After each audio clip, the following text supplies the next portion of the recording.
नमस्कार दोस्तों, ऐसा पहली बार हुआ है अमेरिका की ऑलमोस्ट 250 साल लंबी हिस्ट्री में कि किसी यूएस प्रेसिडेंट पर क्रिमिनल चार्जेस लगाए गए हों और उन्हें अरेस्ट किया गया हो। डोनाल्ड ट्रंप ने इस मामले में इतिहास रच दिया है। ट्रंप पर 34 अलग अलग चार्जेस लगाए गए हैं। हर एक चार्ज की मैक्सिमम सजा 4 साल की, तो कहा जा रहा है कि उन्हें मैक्सिमम पनिशमेंट पोटेंशियली 136 साल की हो सकती है अगर ये चार्जेस जज और ज्यूरी के सामने साबित हो जाते हैं। क्या इसका मतलब ये हुआ कि अब डोनाल्ड ट्रंप अपनी बची हुई जिंदगी सिर्फ जेल में बिताएंगे?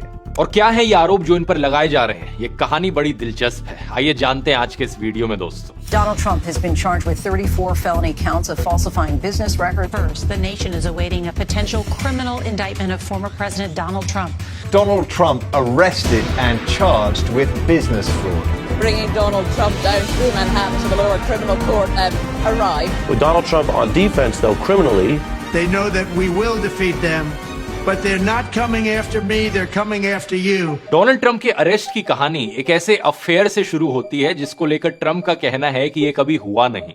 बात है साल 2006 की दोस्तों। डोनाल्ड ट्रंप और मेलानिया ट्रंप की ऑलरेडी शादी हो चुकी थी। इनकी शादी को करीब 1 साल हुए थे और डोनाल्ड ट्रंप अपने एक टीवी शो को होस्ट कर रहे थे। इसी बीच इनकी मुलाकात होती है एक एडल्ट एक्ट्रेस स्टॉर्मी डैनियल्स से। यह मुलाकात नेवाडा के शहर एक सेलिब्रिटी गोल्फ टूर्नामेंट में होती है और इसके बाद एलिजिडली स्टॉर्मी डैनियल्स और डोनाल्ड ट्रंप के बीच में एक अफेयर चलता है। अब 10 साल आगे फास्ट फॉरवर्ड करो, 2016 में ट्रंप यूएस प्रेसिडेंशियल इलेक्शंस के लिए खड़े होते हैं और डैनियल्स कोशिश करती हैं कि इनके इस अफेयर की कहानी पूरी दुनिया को पता चले। ये अपनी कहानी को बेचने की कोशिश करती हैं एक मीडिया हाउस को, और यहां पर हमारी कहानी में एंट्री होती है एक अखबार नेशनल इंक्वायरर नाम से। ये एक सेलिब्रिटी गॉसिप और एंटरटेनमेंट का अखबार है जो ऐसी ही खबरें अक्सर छापता है। इस अखबार को ओन किया जाता है एक मीडिया ऑर्गेनाइजेशन के द्वारा जिसका नाम है अमेरिकन मीडिया इंक यानी AMI, और इस AMI मीडिया ऑर्गेनाइजेशन के CEO हैं डेविड पेकर। अब कहा जाता है कि डेविड पेकर और डोनाल्ड ट्रंप एक दूसरे के काफी करीब हैं। तो नेशनल इंक्वायरर इस कहानी को खरीदता है और खरीदने के बाद इस पर कोई खबर नहीं छापता। यहां पर इस अखबार पर भी एक बड़ा आरोप लगा है कैच एंड किल का, यानी कि जो भी नेगेटिव खबर होती है डोनाल्ड ट्रंप से रिलेटेड, ये अखबार उस खबर को दबाने में मदद करता है। ये काम कैसे किया जाता है? बड़े ही सिंपल तरीके से जो भी ऐसी खबर निकालने वाला है उस खबर के एक्सक्लूसिव राइट्स खरीद लिए जाएं उस इंसान से, उस इंसान को पैसे देकर, और राइट्स खरीदने के बाद उस खबर को कभी छापा ही ना जाए। बड़ा ही कमाल का तरीका है, सोचकर देखो इसके बारे में। आमतौर पर अगर आपको किसी का मुंह बंद कराना है तो उसे रिश्वत दी जा सकती है चुप रहने के लिए, लेकिन ये करना इलीगल होगा। तो यहाँ पर ये अखबार उसका मुंह बंद कराने के लिए उसे कहता है कि हाँ भाई, जो खबर तुम देने वाले हो वो बड़ी अच्छी है, बड़ी सेंसेशनल खबर है, हम आपको इतने पैसे दे देते हैं और आप हमें एक्सक्लूसिव राइट्स दे दो इस खबर के, हम अपने चैनल पर इस खबर को चलाएंगे। लेकिन वो अपने चैनल पर इस खबर को कभी चलाते ही नहीं। वो बंदा जाकर अब इस खबर को किसी और को नहीं बता सकता क्योंकि उसने कॉन्ट्रैक्ट में एक्सक्लूसिव राइट सिर्फ इस मीडिया ऑर्गेनाइजेशन को दिए हैं। इस चीज का एक ठोस एग्जांपल है ट्रंप टावर डोरमैन डायनो सजुद्दीन की कहानी। डायनो सजुद्दीन दोस्तों ट्रंप टावर की जो बिल्डिंग है उसके डोरमैन के तौर पर काम करते थे। आपने देखा होगा ना दोस्तों, जब आप किसी 5 स्टार होटल या किसी बड़ी बिल्डिंग के अंदर जाते हो, कुछ लोग खड़े होते हैं दरवाजा खोलने के लिए, बंद करने के लिए। ये डोरमैन की नौकरी होती है। सजुद्दीन यही काम करते थे ट्रंप टावर में। एक दिन 1980s में इन्होंने ट्रंप को देखा किसी और औरत के साथ दरवाजे से अंदर बाहर जाते हुए। इतना ही नहीं, सजुद्दीन का कहना है कि शादीशुदा ट्रंप ने एक औरत के साथ अफेयर किया 1980s में और उस औरत के साथ बच्चा भी हुआ इनका। अब इस कहानी को सजुद्दीन दुनिया के सामने लाकर बताना चाहते थे साल 2015 में, और ये जो मीडिया ऑर्गेनाइजेशन है AMI, इसने इस कहानी के एक्सक्लूसिव राइट्स खरीदे। डायनो सजुद्दीन को $30,000 पे किए राइट्स खरीदने के लिए, एग्रीमेंट साइन कराया और इस स्टोरी को कभी छापा ही नहीं। बड़े ही सिंपल तरीके से इस खबर को हमेशा के लिए दबा दिया। इंटरेस्टिंग चीज यह है दोस्तों कि ये सिर्फ एक आरोप नहीं है, बल्कि AMI की जो CEO हैं डेविड पेकर, उन्होंने खुद एडमिट किया है कि हाँ, उनकी मीडिया ऑर्गेनाइजेशन ये कैच एंड किल का तरीका इस्तेमाल करती थी। एक और ऐसा इंसिडेंट हुआ था साल 2006 से 7 के बीच में, जब डोनाल्ड ट्रंप का एक और अफेयर हुआ था एक और एक्ट्रेस के साथ जिनका नाम था कैरन मैकडॉगल, और इस कहानी को भी इसी सेम अखबार ने खरीदा $1,50,000 देकर इस एक्ट्रेस को, और पहले की तरह कभी इसे छापा नहीं। अब डैनियल्स वाले स्कैंडल पर वापस आए तो 2016 की इलेक्शन से करीब 1 महीने पहले की बात है। इसी टाइम के अराउंड डोनाल्ड ट्रंप का फेमस ग्रैब एम वाला कोट भी लीक हुआ था। ये कहना गलत नहीं होगा कि डोनाल्ड ट्रंप की रेपुटेशन का सवाल था। वो प्रेसिडेंट बनने के लिए इलेक्शन लड़ रहे थे और ऐसी अफेयर्स की खबरें अगर पब्लिक में आ जाती तो इलेक्शंस पर एक बहुत बड़ा इंपैक्ट पड़ता। एक बार फिर से इस अखबार ने $1,30,000 की पेमेंट प्रॉमिस करी डैनियल्स को इस अफेयर की कहानी के एक्सक्लूसिव राइट्स खरीदने के लिए।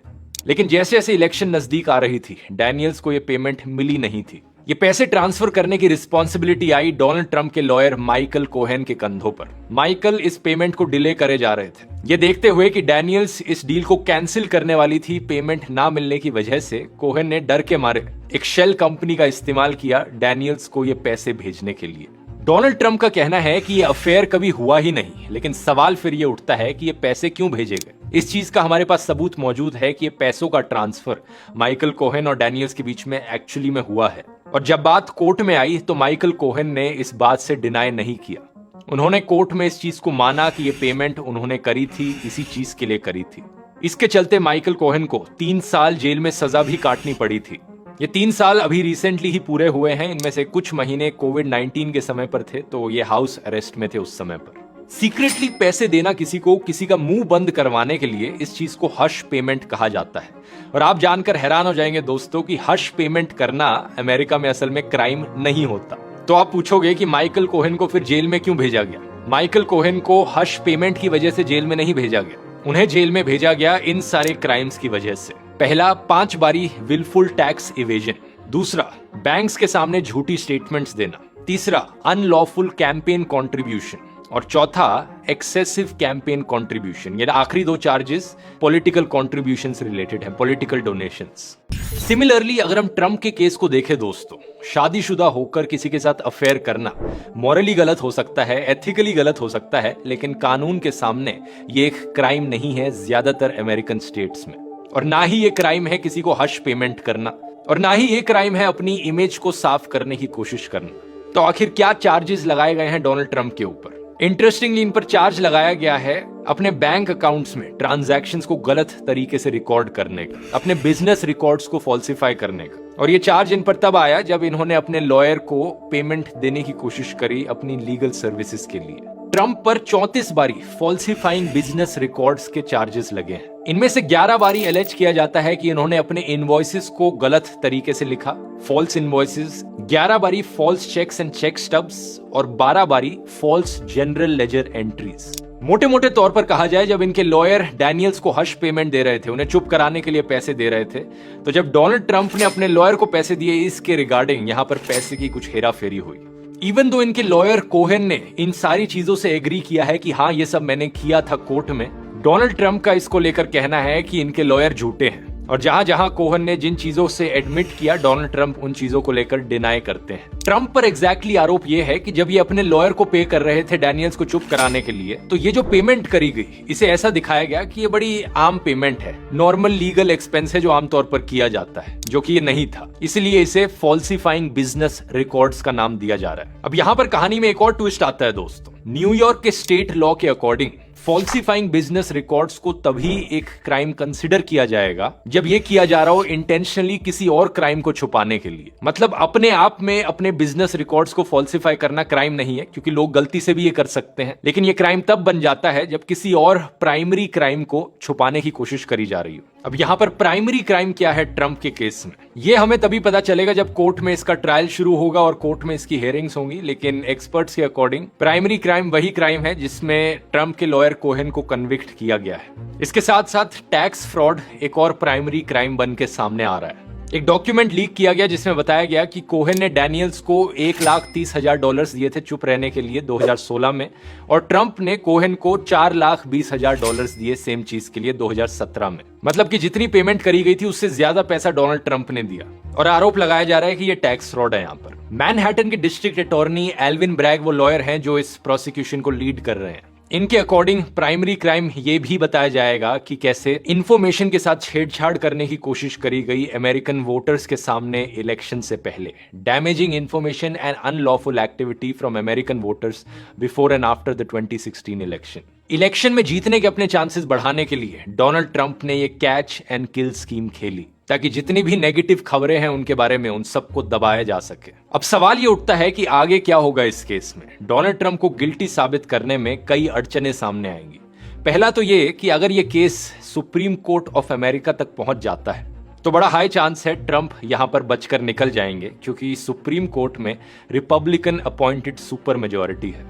एक बड़ा डिसएडवांटेज है यहां पर अमेरिकन सिस्टम का कि अमेरिका में सुप्रीम कोर्ट के जजेस को प्रेसिडेंट के द्वारा ही सेलेक्ट किया जाता है। तो जब डोनाल्ड ट्रंप प्रेसिडेंट थे, उन्होंने सुप्रीम कोर्ट के जजेस को सेलेक्ट किया था और आज के दिन तक वही जजेस सुप्रीम कोर्ट में बैठे हैं। तो क्या वही जजेस ट्रंप के अगेंस्ट जजमेंट देंगे? बड़ा मुश्किल लगता है। इस मामले में अमेरिका में जुडिशरी और लेजिस्लेटिव और एग्जीक्यूटिव के बीच में इतना इंडिपेंडेंस नहीं है। लेकिन एक इंटरेस्टिंग चीज यहां ये देखने वाली है कि सुप्रीम कोर्ट अमेरिका में फाइनल अथॉरिटी है फेडरल लॉ को लेकर, ऐसा कानून जो यूएस कॉन्स्टिट्यूशन से जिसका लेना देना हो। लेकिन हर एक स्टेट में जो उनका हाईएस्ट कोर्ट है, वो स्टेट के अपने लॉ को लेकर फाइनल से रखता है। और यहां पर अभी जो बात करी जा रही है वो न्यूयॉर्क के स्टेट लॉ को लेकर करी जा रही है, क्योंकि ये केस न्यूयॉर्क स्टेट के कोर्ट में है। दूसरी प्रॉब्लम ट्रंप को गिल्टी साबित करने में ये आएगी कि फॉल्सिफाइंग बिजनेस रिकॉर्ड्स का जो क्राइम है, इसमें एक टाइम लिमिट है 5 साल की। अगर ये क्राइम किसी ने 5 साल से पहले किया था, तो अब उसे उस क्राइम के लिए सजा नहीं दी जा सकती। और ट्रंप ने जो फाइनल पेमेंट अपनी कोहेन को करी थी, वो दिसंबर 2017 में करी थी, जिसे ऑलरेडी 5 साल हो चुके हैं। तो क्या इस क्राइम में सजा दी भी जा सकती है ट्रंप को? इस चीज को लेकर भी एक काउंटर है।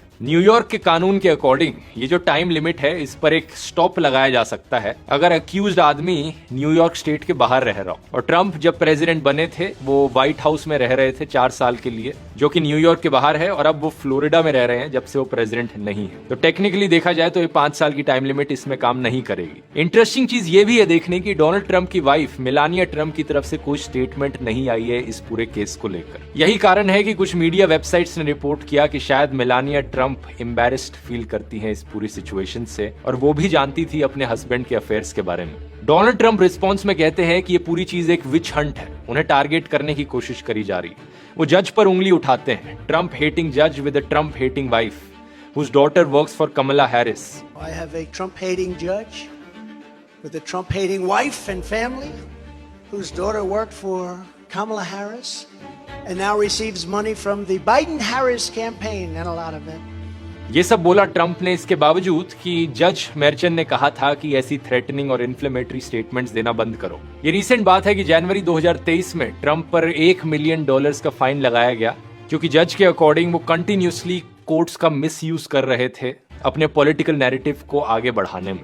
आप लोगों की क्या राय है दोस्तों? नीचे कमेंट्स में लिखकर बताइए। क्या लगता है, ये एक विच हंट है, ट्रंप को गलत टारगेट किया जा रहा है यहाँ पर, या फिर ये जस्टिफाइड है इन गुनाहों को देखकर? मेरी राय में ये क्राइम इतना बड़ा नहीं है कि ट्रंप को सालों के लिए जेल में डाला जाए, लेकिन ये जरूर है कि जो भी अनएथिकल इमोरल चीजें इन्होंने करी हैं, वो पब्लिक के सामने रखी जाए, जनता को पता चले कि वो किस तरीके के इंसान को वोट देते हैं। पॉलिटिक्स की यहाँ पर बात करी जाए तो इंटरेस्टिंगली इसका इम्पैक्ट उल्टा ही हो सकता है। डोनाल्ड ट्रंप को यहाँ पर सिंपैथी मिल सकती है, जिसकी वजह से ज्यादा लोग उन्हें वोट करें अगले साल 2024 की यूएस प्रेसिडेंशियल इलेक्शंस में।